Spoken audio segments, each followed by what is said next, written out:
अच्छा स्पार्टकस, कुछ आप ये भी बताइए कि यानी वो जब आप मोमिन थे तो वो कौन कौन से डाउट्स, मेजर डाउट्स आपको आए थे जिसकी बुनियाद पे आपने यानी एक इस्लाम को छोड़ देना ये कोई मामूली सी बात नहीं है। इस्लाम जो है, जो मुसलमान होता है, जिस तरीके से बचपन से उसके अंदर इस्लाम को डाला जाता है, तो उसकी जो मोहब्बत और उसकी हक्कानियत, उसकी सच्चाई जो दिल में बसी होती है, तो उससे निकलना इतना आसान नहीं है। तो वो क्या आपके सामने डाउट्स आए थे? अब देखिए, अगर हम आज के एक्स मुस्लिम को अगर हम बुलाते हैं, उनसे पूछते हैं, तो जरूर कहीं ना कहीं वो कोई ना कोई एक एक्स मुस्लिम चैनल का नाम जरूर लेगा कि हमने इसको सुना था, हमने उसको सुना था, उसके बाद डाउट्स आने लगे, उसके बाद हमने फिर तहकीक की, और उसके बाद हमने इस्लाम को छोड़ा। आपके साथ क्या मामला था? आपको क्या डाउट्स हुए? क्या आपने कोशिश की कि मैं कोई उलमा के पास जाकर उसको पहले उसका क्लेरिफिकेशन ले लूं? किस तरीके से आपने तहकीक की और आप इस कंक्लूजन पे कैसे पहुंचे? कुछ वो भी बताइए आप। साहिल, हर इंसान की लाइफ में अगर आप एक्स मुस्लिम हैं तो इस बात का आप सेकंड करेंगे कि हम लोगों की लाइफ में जो ये जर्नी स्टार्ट होता है वो एक ट्रिगर मोमेंट से स्टार्ट होता है। हम्म। और ज़रूरी नहीं है कि वो ट्रिगर मोमेंट सिर्फ़ रिलिजन के हवाले से ही हो या रिलिजन की कोई चीज़ आपको ट्रिगर कर सकती हो। आपकी वो ट्रिगर मोमेंट घर से भी शुरू हो सकती है। ह्यूमन बिहेवियर की बात कर रहा था कि कैसे इस्लाम ह्यूमन बिहेवियर को अल्टर करता है और सारी ज़िंदगी जो है वो बच्चा पैदा होने के साथ ही जो है वो इस्लामिक नैरेटिव बिल्डिंग शुरू हो जाती है बच्चे के कान में अज़ान से ही। उसी तरीके से जो सबसे पहली जो डिस्क्रिमिनेशन मैंने देखी थी, वो अपनी फैमिली में ही देख ली थी। कि अगर लड़के हैं, तो सुबह नाश्ते में लड़कों को पूरा अंडा मिलेगा, उबला हुआ, क्योंकि लड़के ने घर चलाना है, स्कूल जाना है, उसको ताकतवर बनना है, उसने मैन ऑफ द हाउस होना है। लेकिन अगर वहीं पर लड़कियाँ हैं, 2 लड़कियाँ हैं, तो उन 2 लड़कियों को जो है वो आधा-आधा अंडा मिलेगा। क्यों आधा-आधा मिलने लगा कि पराए घर की अमानत हो। हमने क्या करना है? हमने तुम्हारा क्या करना है? पढ़ा-लिखा के जो है वो तुम्हारी शादी कर देनी है। फिर दूसरी एक चीज़ और थी। ये मेरा अपना पर्सनल एक्सपीरियंस है। मैंने ये आज तक ये बात साहिल किसी के साथ कभी शेयर नहीं की। अ, ऑनलाइन बैठ के तो कभी भी किसी के साथ नहीं की। मैं अपनी छोटी बहन के साथ बहुत क्लोज़ था। हम्म। और उसको अब स्कूल जाते थे तो पॉकेट मनी उस वक़्त कितनी मिलती थी, ₹1 ₹2। जो भी पॉकेट मनी मिलती थी, उसमें से आधा मैं अपने लिए खर्च करता था और आधे की जो है वो टॉफ़ी, कैंडीज़ लेकर बहन के लिए लेकर आता था। क्योंकि वो बहन को छोटी थी वो उस वक़्त 2, 3, 4 साल की थी। तो उसको देता था, वो बहुत खुश होती थी। उसको वो क्या कहते हैं, वो सलमान खान की मूवी थी ना कि मुझे किक मिलती है। वो उसको खुश देख के ना मुझे वो किक मिलती होती थी। तो मुझे एक दिन मुझे याद नहीं है कि माँ ने बोला या बाप ने बोला कि इसके साथ इतने लाड क्यों करते हो? ये पराया माल है, इन्होंने अगले घर भी जाना होता है। अरे यार, वो 2 साल, 2.5 साल की बच्ची है और आप बोल रहे हो कि ये पराया माल है, इसने अगले घर जाना है, इसको लाड प्यार मत दो। मतलब इतनी डिस्क्रिमिनेशन। इंसान को इंसान रहने दो यार, बच्चे को बच्चा रहने दो। उसको क्या पता है कि उसने अगले घर जाना है, क्या नहीं करना है, क्या नहीं करना। तो एक ये it it was one of the trigger moment. मैंने इसका कभी किसी के साथ ज़िक्र नहीं किया, बट आई आई थॉट कि आई शुड शेयर दिस कि इस्लाम किस तरीके से जो है आपके ज़हनों को जो है वो इंसानी ज़हन को एक जानवर सा बना देता है, एक रोबोट सा बना देता है कि जिसको बच्चा हँसता-खेलता बच्चा नहीं दिखाई देता, उसको एक ब्राइड दिखाई देती है कि ये किसी की ब्राइड है, उनकी रिस्पॉन्सिबिलिटी है। सोचें, ये पेरेंट्स की फीलिंग्स हैं और ये किसी सिर्फ मेरे पेरेंट्स की फीलिंग्स नहीं है, ये 70, 80, 90 लोगों की जो है, 90% लोगों की फीलिंग्स हैं, पेरेंट्स की पर्टिकुलरली। हमारे पाकिस्तान में तो ऐसा ही है, मुझे ये नहीं पता कि वहाँ पर कैसा है इंडिया में। मुझे यकीन से कह सकता हूँ कि अगर इंडिया के जो मुस्लिम्स हैं, मेजॉरिटी ऑफ मुस्लिम पेरेंट्स जो है वो ऐसा फील करते होंगे कि बेटी जब पैदा हो गई तो वो तो पराया माल है। उसको पराया माल समझ के ही उसकी परवरिश की जाती होगी। बहुत कम ऐसे घर होंगे जहाँ पर बेटी को एज़ अ ह्यूमन इज़्ज़त मिलती होगी, रिस्पेक्ट मिलती होगी और इक्वल अपॉर्च्युनिटीज़ मिलती होंगी। नहीं होता ऐसे। हमारे पाकिस्तान में तो बहुत कम ऐसा होता है। इंडिया का पता नहीं, अगर ऐसा नहीं होता होगा तो बहुत ज़बरदस्त बात है। फिर दूसरी चीज़ मैंने साहिल ये बहुत सारी जगहों पर ये पहले भी बात की हुई है। अम, देखो कहते हैं कि नमाज़ जो है वो बुराइयों से रोकती है। नमाज़ बुराइयों से रोकती है। और ये सोचकर हम ये हमें बचपन से पढ़ाया जाता है, नमाज़ बुराइयों से रोकती है, नमाज़ बुराइयों से रोकती है। लेकिन मैं जब मैंने पहले भी ज़िक्र किया था कि हमें जब 5, 7, 8, 10 साल की उम्र से गुज़र रहे होते हैं, तो हमें सिर्फ़ नमाज़ की नहीं किया जाता, हमारे साथ पूरा वो बाकी का बंडल भी जो है वो हमें पेश किया जाता है कि "ये भी चुकना तुसीं।" उसमें फिर कुरान भी सीखना होता था। तो हम स्कूल जाने से पहले जो है वो सिपारा पढ़ने के लिए मौलाना साहब के पास जाते थे, इमाम साहब के पास जाते थे। वो इमाम जो 5 वक़्त की इमामत करवाता है, 5 ज़्यादातर उसकी दिन का हिस्सा, रात का हिस्सा जो है वो मस्जिद में गुज़रता है। अ, वुज़ू में रहता है हर टाइम। कुरान की तिलावत करता है। उसी बंदे को मैं देखता हूँ कि यार वो छोटे-छोटे बच्चों से जो है उनके हाथ अपनी चादर में डलवा कर उनसे मास्टरबेट करवा रहा है, मस्जिद में बैठकर। साहिल ये मैंने बहुत सारे चैनल्स पर ये बात की है। मेरा ये जी। ट्रिगर मोमेंट था। हुँ, आई वाज़ यंग। लेकिन फिर ये ऐसा थोड़ी ना हुआ कि मैं उसी वक़्त ही कोई मुल्हिद हो गया या एथियस्ट हो गया, नहीं, ये ट्रिगर हुँ, मोमेंट था। फिर उसमें मेरा जो पहला जर्नी था ना, वो ये नहीं था कि मैंने अब मौलवी को जो है वो मास्टरबेट करवाते देख लिया, तो मैंने जो है वो इस्लाम को छोड़ना है। मेरी जो सर्च थी, वो ये भी साथ-साथ थी कि सच्चा फ़िरका कौन-सा है? सच्चे मज़हब की बात नहीं कर रहा, सच्चा फ़िरका हाँ। कौन-सा है? ये बहुत बहुत बड़ी मुश्किल हो जाती है मुसलमानों के लिए, ये ढूँढना। हाँ। हाँ, हाँ, हाँ, हाँ, हाँ। अब उसमें बहुत सारी किताबें हैं, हर फ़िरके की अलग-अलग चीज़ें हैं।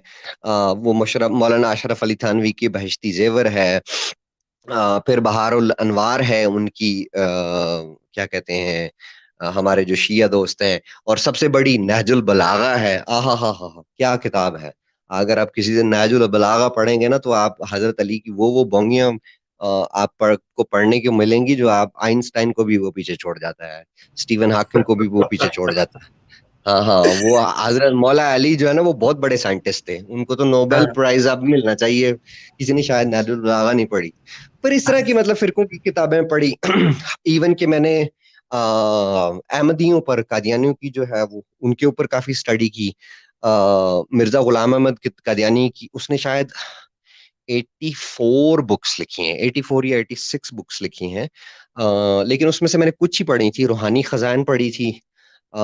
उसके अलावा अम, उनकी एक और बुक थी नहीं वो उसकी नहीं है, उनके शायद बेटा था या भतीजा था मिर्ज़ा ताहिर अहमद। नॉलेज, रैशनैलिटी उर्दू में उस बुक का नाम था इल्हाम, इल्म, अक़ल और सच्चाई। बड़ी ज़बरदस्त बुक है। वो अगर आपको किसी को टाइम मिले, ये जो सुन रहे हैं, तो वो पढ़िएगा मिर्ज़ा ताहिर अहमद ने लिखी थी, बड़ी ज़बरदस्त बुक है। उर्दू में उसका नाम है इल्हाम, इल्म, अक़ल और सच्चाई। मुझे अब इंग्लिश में उसका नाम एग्ज़ैक्टली याद नहीं आ रहा।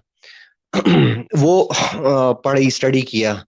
फिर जब ये सारी फ़िरकों वाली सर्च में चल रहा था, मैंने आपको बताया था ना कि मेरी ये सर्च काफ़ी लंबी थी और काफ़ी लंबे साल की थी। तो मैं एक सवाल ट्रिगर किया। वो सवाल ये था कि फ़िरके क्यों? मज़हब क्यों नहीं? मज़हब कौन-सा सच्चा है? फिर इ मेरे पास इंटरनेट की एक्सेस आ फिर गई। के ये शायद स्पार्टैकस। सुनिए, सुनिए, सुनिए, सुनिए, सुनिए। हाँ, ठीक है, मेरे पास ठीक फिर है। उस वक़्त तक जो है वो मेरे पास इंटरनेट की एक्सेस नहीं थी और ज़ाहिर-सी बात है पाकिस्तान में जो है ये बुक्स जो हैं फ़िरका की बुक्स, ये ढूँढना और लेना कोई मुश्किल काम नहीं होता। आप किसी भी मौलवी, मुरब्बी इनके पास चले जाइए, आपको बुक्स मिल जाती हैं। जब इंटरनेट की एक्सेस मिली, तो फिर जो है उसने बहुत सारी चीज़ें खोली और वो फिर लंबी दास्तान है। उसने आज जो है वो उमर सानी को स्पार्टैकस बनाया। जी। अच्छा, मैं ये पूछा था स्पार्टकस, जो ये जो मसला है, जैसा हमारे गालिब भाई भी कह रहे हैं कि फिरका वाला मसला तो बहुत ही ज्यादा सीरियस है, और ये बहुत बड़ी वजह बनती है कि लोगों के अंदर तहकीक वाली चीज आती है। क्योंकि एक बार इंसान के अंदर तहकीक करने का मादा पैदा हो गया, तो बहुत मुमकिन है कि वो एक फिरके से दूसरे फिरके में जाएगा, फिर तीसरे में जाएगा, और उसके बाद लास्ट में वो इस्लाम को भी छोड़ देगा। तो मैं आपसे ये जानना चाह रहा था कि जब आपने फिरकों की तलाश की कि कौन सा फिरका सही है, तो आपकी तहकीक कहाँ तक पहुंची, यानी कौन सा फिरका आपको मुसलमानों में सही लगने लगा? अब यार ये तो वो बात कह रहे हो ना कि यार आपको आपने जलेबियों के थाल में से जो है वो जलेबी का सिरा ढूंढने की कोशिश की।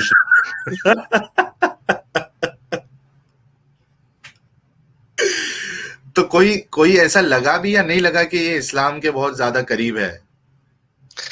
यार नहीं, मुझे इससे फर्क नहीं पड़ता कि कौन सा फिरका इस्लाम के ज्यादा करीब है या नहीं। मुझे हम्म। क्योंकि आपको मैंने बोला था कि मेरा ट्रिगर मोमेंट, जो ट्रिगर मोमेंट्स की जो मैंने बात की, जो ह्यूमन राइट्स की बात की, मुझे जो फिरकों पे तहकीक की थी वो शायद इस वजह से थी।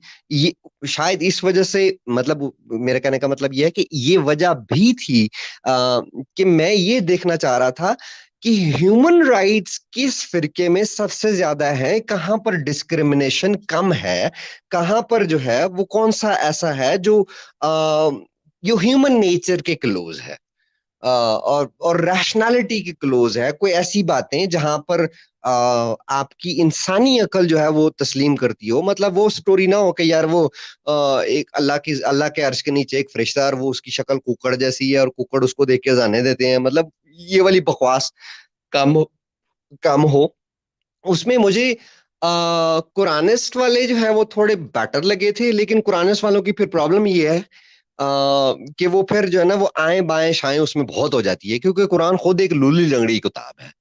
और दूसरा ये है कि पीस के हवाले से जो अहमदी फिरका है, आपको ये होते, मैं सॉरी, मैं अपने खुल के जबान यूज करूंगा जो मैं करता हूँ।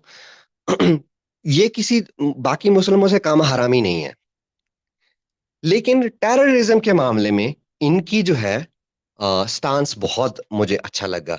क्योंकि ये जहाद बिल सैफ को जो है वो कंप्लीटली क्या कहते हैं, डिसोन करते हैं। वो कहते हैं कि ये जहाद बिल सैफ नहीं होता, जहाद बिल सैफ का टाइम गया, अब जहाद बिल कलम का टाइम है। आप इर्द गिर्द अगर आपकी कम्युनिटी में अगर अहमदी मुस्लिम अगर आपके रहते हैं ना, तो आपको बहुत पढ़े लिखे हुए, बहुत पढ़े लिखे और बहुत सुलझे हुए नजर आएंगे। तो ये मुझे दूसरों से कंपैरेटिवली थोड़े बेटर लगे। हम्म। लेकिन अहमदियों का मसला ऐसा है कि मेन स्ट्रीम इस्लाम तो उनको मुसलमान ही नहीं मानता। जो मेन स्ट्रीम फिरका, जितने फिरके हैं, वो तो अहमदियों को मुसलमान मानता ही नहीं है वो।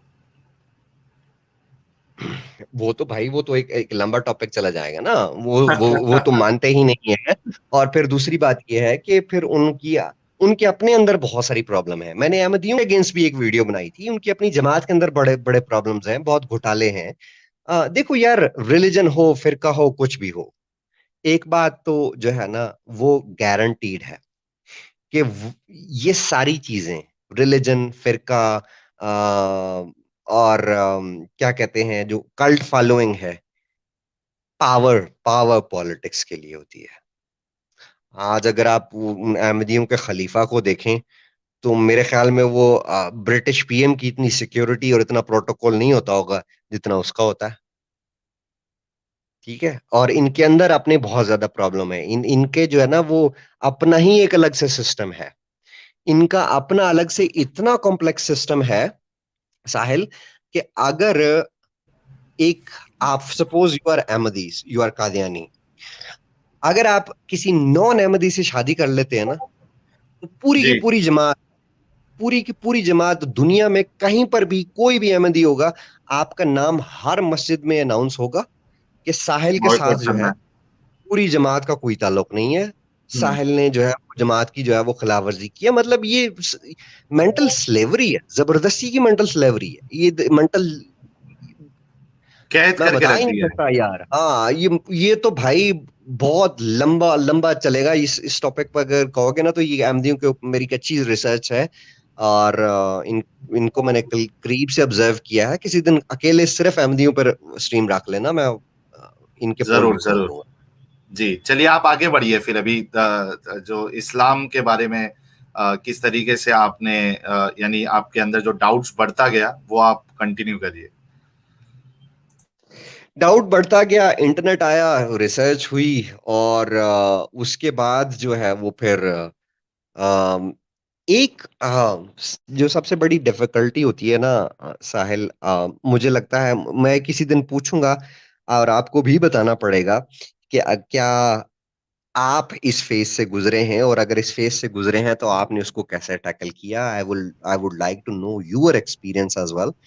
और जी आपके एक्सपीरियंस पर भी जो है वो मेरे ख्याल में हमें एक स्ट्रीम करनी चाहिए। मेरा बिल्कुल, तो आप सबको मुझे पता ही अपने है। चैनल पे, आप अपने चैनल पे बुला लीजिएगा। मैं डेफिनेटली मेरी जो कहानी है वो मैं बता दूंगा और किस तरीके से इस फेज से मेरा गुजर हुआ, वो डिटेल में हम जरूर शेयर कर सकते हैं। देखो साहल, 2009 तक जो है ना, मुझे अब एग्जैक्टली मंथ तो याद नहीं है, बट मुझे लगता है कि 2009 या 8 का एंड होगा या 9 का स्टार्ट होगा। I was not believing in religion any more. मैं अगर नमाजें भी पढ़ता था तो मैं कहता था कि यार क्या कर रहा हूँ भाई, क्या मुसीबत है यार, क्यों पढ़ जा रही हैं। मैं अभी कुछ दिन पहले अपने एक दोस्त के साथ कॉल पर था, और हम दोनों जो है अपने एक्सपीरियंस शेयर कर रहे थे उस टाइम के, जिस टाइम का मैं अभी आपको बताने वाला हूँ। हम सब के ऊपर एक टाइम ऐसा आता है कि जब हम रिलीजन तो छोड़ देते हैं, एक्स मुस्लिम तो बन जाते हैं, लेकिन एक्स मुस्लिम अनाउंस नहीं करते अपने आप को, क्योंकि उसकी कॉस्ट का हमें अंदाजा होता है कि जिस दिन हमने अनाउंस कर दिया उसकी कीमत कितनी बड़ी चुकानी पड़ेगी। तो वो हम क्लोजेटेड एथियस्ट जो है, क्लोजेटेड नॉन बिलीवर्स जो है वो बन जाते हैं। और फिर वो एक क्या कहते हैं, प्रिटेंड करते हैं कि we are Muslim but we are no longer Muslim. और उसमें फिर काफी फनी इंसिडेंट भी होते थे। उसमें काफी फनी इंसिडेंट ऐसे होते थे कि रमजान के महीने में अब रोजे भी रखने हैं। अब गर्मियों के रोजे हैं, 45 प्लस टेम्परेचर है। सुबह चलो खाना तो खा लिया, अब दिन में भूख लगी है मुसलमान तो है नहीं, और ना ही हमने रोजा रखा हुआ है। तो वो फिर घर से कोई रुपया 2 रुपया चोरी किया, पैसे थोड़े चोरी किए, निकले, और कहीं बस पकड़ी, दूसरे गांव गए। रास्ते में वो होटल होते थे ना, शायद आपको तो ये एक्सपीरियंस नहीं होगा because you are not from Pakistan. तो उसमें रोड साइड होटल होते हैं जिन्होंने पर्दा लगाया होता है मुसाफिरों को खाना खिलाने के लिए। मुसाफिरों को इजाजत होती है कि वो रोजा ना रखें, तो मुसाफिर बन के जाके लंच करते होते थे, और घर आके शाम में अफ्तारी पे भी जो है वो, हा अम्मी बहुत भूख लगी है, बहुत भूख लगी है, बड़ी प्यास लगी है, आज रोजा बहुत लगा है। तो वो नाटक भी करने होते थे। तो ये 2-3 साल का एक लंबा अरसा था। 2011 में मैंने, मेरे साथ जो, मैं उस डिटेल्स में नहीं जाना चाहता, when I was kidnapped bye Muslims and tortured, उसकी, तो उस वो जो 2-2.5 साल थे उसमें वो एक फन भी था, लेकिन वो 2-2 साल एक बहुत एक थॉट प्रोसेस के हवाले से एक लर्निंग फेज भी था, जहां पर एक डिसीजन लेना था मुझे कि क्या मैं एक ड्यूल लाइफ जी सकता हूँ। Dual life in the sense कि एक दोगली जिंदगी, जहां लोगों के सामने तो मैं मुसलमान हूं लेकिन अंदर से मैं मुसलमान ना हूं। उसका फ़ायदा मुझे क्या था? मेरी बहनें भी मेरे साथ होतीं, मेरे माँ-बाप भी मेरे साथ होते, किसी मुस्लिम से शादी भी हो चुकी होती, बच्चे-वच्चे भी हो जाते, लाइफ़ सेट होती। लेकिन वो मेरी ज़िंदगी, मैं अपनी ज़िंदगी के साथ ही धोखा कर रहा होता। एक झूठ की ज़िंदगी गुज़ार रहा होता। और ये टॉर्चर, मेरे अंदर हिम्मत नहीं थी कि मैं ये टॉर्चर रोज़ का सहता। रोज़ अपने आप को बताता कि तू झूठ की ज़िंदगी जी रहा है, और रोज़ अपने आप को कन्विंस करता कि कल भी तुमने झूठ की ज़िंदगी जीनी है। ये नहीं हो सका था। और फिर जो फैमिली पे रिवील हुआ, देखिए ये क्या, मैंने आपको शायद पहले बोला था कि freedom comes with a price. लेकिन freedom also came with an experience. मैंने ऐसी-ऐसी चीज़ें एक्सपीरियंस की जिन्होंने मुझे बहुत कुछ सिखाया। मेरा एक दोस्त था, जिस दोस्त पर मुझे इतना भरोसा था कि शायद मुझे अपनी माँ, बाप, बहन, भाई पर भी शायद भरोसा ना हो। मैंने सबसे पहले उसके सामने रिवील किया था, उसके साथ झगड़ा किया था। मैंने कहा यार तू एक बात बता कि अगर एक बंदा एक 50 साल का बुड्ढा जो है, 9 साल की बच्ची के साथ जो है वो ऐन-ऐन करता है, तू उसको क्या कहेगा? तो उसने ना 2-4 गालियाँ कर दी उसको। उसको पता नहीं था कि मैं किसकी बात कर रहा हूँ। मैंने सवाल रेज़ कर दिया, मैंने कहा यार ये किया था, ये तो करने वाले हमारे आका थे। वो भाई बिफर गया, उधर हीटेड आर्गुमेंट 2-4 गालियाँ-वालियाँ ये वो आगे पीछे दोस्त थे, चला गया। मैंने कहा अच्छा चलो कोई बात नहीं, इसको मैं जाके मना लूँगा। वो मेरे घर पहुँचा, मेरे घर वाले जो है मेरे मामू जो हैं वो ये जो तबलीगी जमात है ना, इनके बड़े फ़ाल और एक्टिव रुकन हैं। इतने एक्टिव रुकन हैं कि इनकी मेरे मामू की बीवी ने खुला ले ली थी कि ये तो मेरे हकूक ही पूरे नहीं करते तो मैं इनके साथ क्यों रहूँ? मतलब वो इतने थे कि शादी तो कर ली थी लेकिन घर कभी भी नहीं टिकते थे, हमेशा वो तबलीगियों के साथ ही होते थे। तो और मैं सगे मामू की बात कर रहा हूँ और मेरे मामू ने जो है वो फिर ये मेरी माँ को पता लगा, मेरे दोस्त ने मेरी माँ को बताया, मेरी माँ ने मेरे मामू को बताया। मामू और माँ ने मिलके जो है वो फिर मुझे किडनैप करवाया, टॉर्चर करवाया। 3 दिन दिए मुझे कि घर इस्लाम वालों में ने वापस किडनैप आ कराया आपको? हाँ? घर वालों ने किडनैप करवाया? सरकार सगी माँ ने। ओ हो। छोड़ो यार इन बातों की तरफ नहीं जाओ, मुझे इस डिटेल में नहीं पढ़ना है। ठीक है, आप चलिए। कॉल लेना शुरू करें या कोई और बात करें, इस टॉपिक पर नहीं जाना। चलिए, कोई ये नहीं, सारी आप डिटेल्स मैं इसको पहले बता स्किप। चुका हूँ। जी, जी।